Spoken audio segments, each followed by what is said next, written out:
I know my Lord. Saludándole en el amor del Señor, deseando rica y abundante bendiciones del cielo hacia sus vidas. Ha llegado la hora de compartir el devocional, el pancito diario de vida que tanto bien hace a nuestras almas.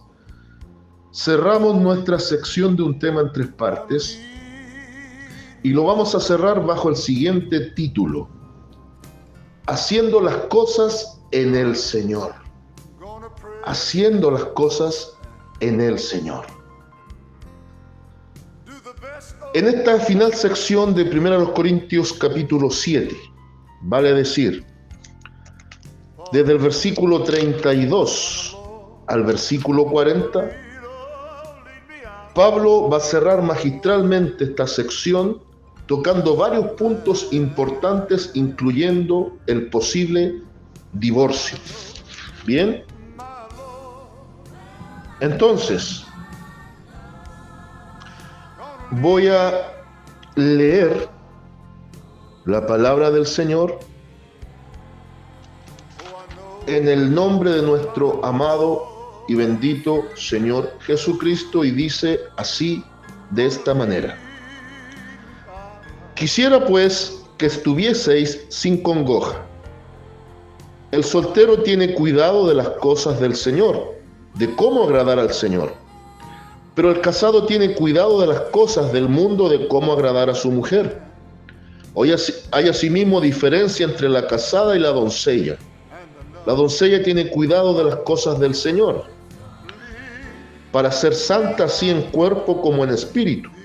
Pero la casada tiene cuidado de las cosas del mundo, de cómo agradar a su marido. Esto lo digo para vuestro provecho, no para tenderos lazo, sino para lo honesto y decente, y para que sin impedimento os acerquéis al Señor. Pero si alguno piensa que es impropio para su hija virgen que pase ya de edad, y es necesario que así sea, haga lo que quiera, no peca, que se case. Pero el que está firme en su corazón sin tener necesidad, sino que es dueño de su propia voluntad, y ha resuelto en su corazón guardar a su hija virgen, bien hace. De manera que el que la da en casamiento hace bien, y el que no la da en casamiento hace mejor. La mujer casada está ligada por la ley mientras su marido vive. Pero si su marido muriere, libre es para casarse con quien quiera, con tal que sea en el Señor. Pero a mi juicio, más dichosa será si se quedara así, y pienso que también yo tengo el Espíritu de Dios. Amén. Todas las cosas hechas en el Señor. Todas las cosas hechas en el Señor. Recuerde que ya el apóstol Pablo incluso había tocado al inicio de lo que hemos leído algunos puntitos que dejan entrever la posibilidad de un divorcio. En el versículo 15, pero si el incrédulo se separa, sepárese, pues no está el hermano o la hermana sujeto a servidumbre. En semejante caso, pero si el incrédulo se separa, sepárese, pues no está el hermano o la hermana sujeto a servidumbre en semejante caso, sino que a paz nos llamó Dios. Eso es clave. Entonces, para un posible divorcio hay que ver también la condición de convivencia.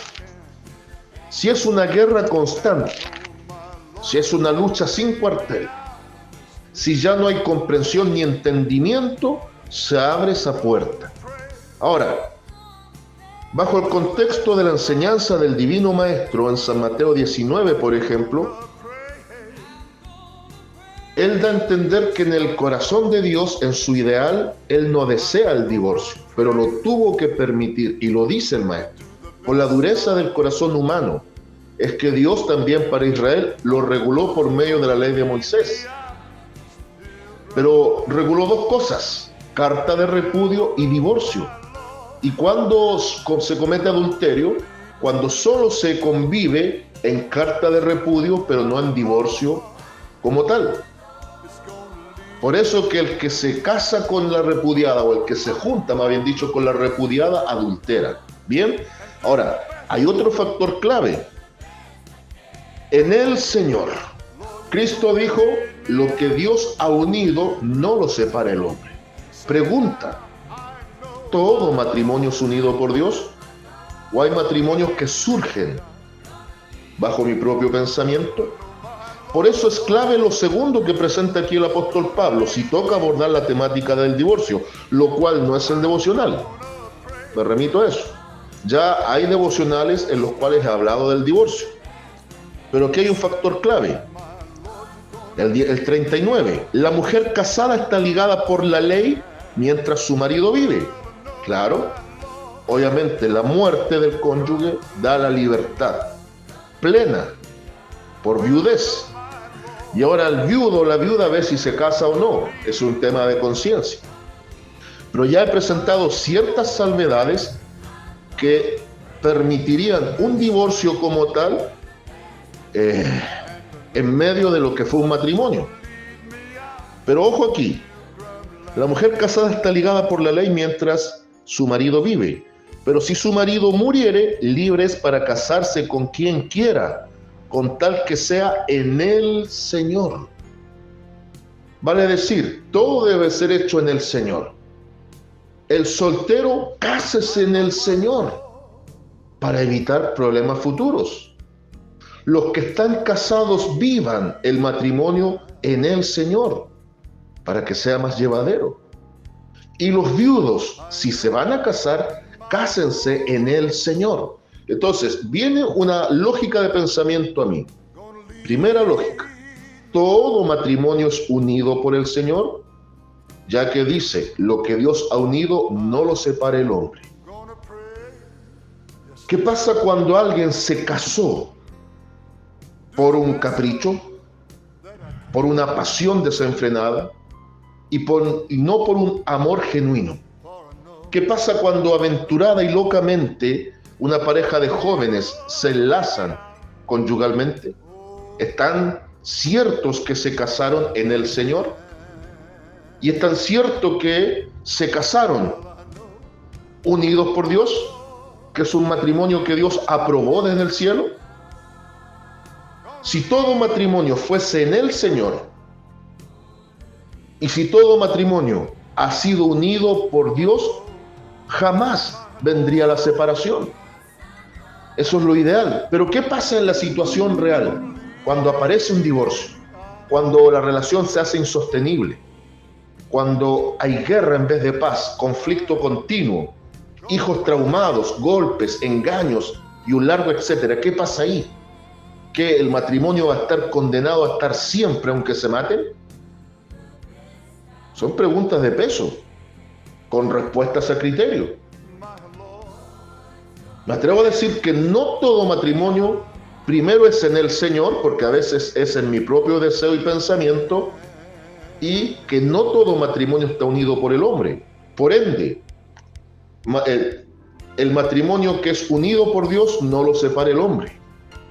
Pero el matrimonio que no es unido por Dios, Dios mismo permite que el hombre lo separe.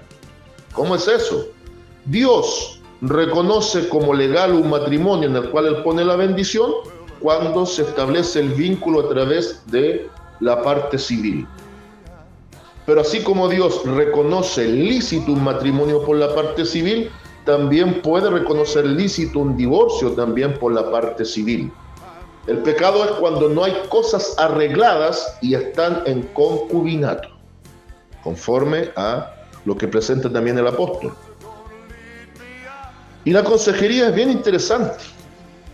Da consejería para la doncella, la joven. Y esto también aplica al joven. Y es lógico. Los solteros tienen cuidado de sí mismos y de su relación con Dios. Pero cuando se casan, tienen que también dar preferencia a su cónyuge. Entonces Pablo le dice, analízalo bien. Porque ya no vas a ser tú y Dios. Vas a ser tú, tu compañero o compañera de vida y Dios. Y para honrar bien a Dios, también vas a tener que aprender a dedicarle tiempo y dedicar parte de tu vida a tu cónyuge. ¿Estás dispuesto a eso? Bien, cásate. Cásate.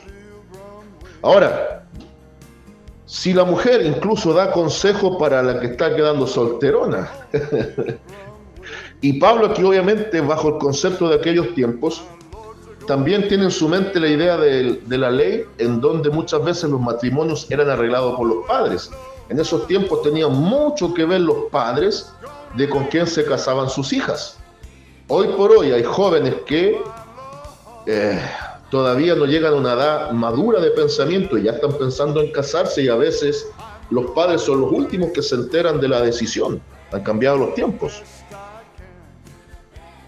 Pero la clave de todo este pasaje, está en el 39. Cásate en el Señor.